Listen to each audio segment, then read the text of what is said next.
DPD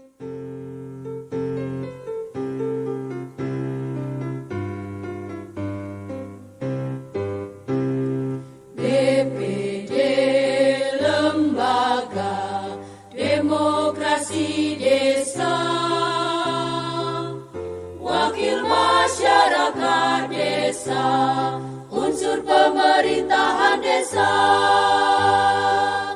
wujudkan pemerintahan demokrasi, pengawal aspirasi masyarakat desa, penjaga wibawa pemerintahan desa, pembelah pola pemerintahan desa, itulah pilar utama BPD.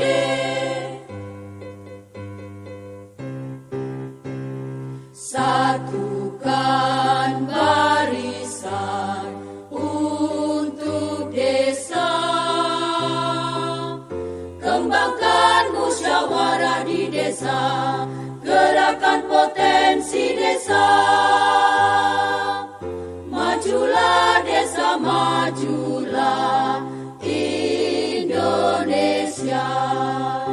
pengawal aspirasi masyarakat desa, penjaga wibawa pemerintahan desa, pengelola pola pemerintahan desa, itulah pilar utama BPD.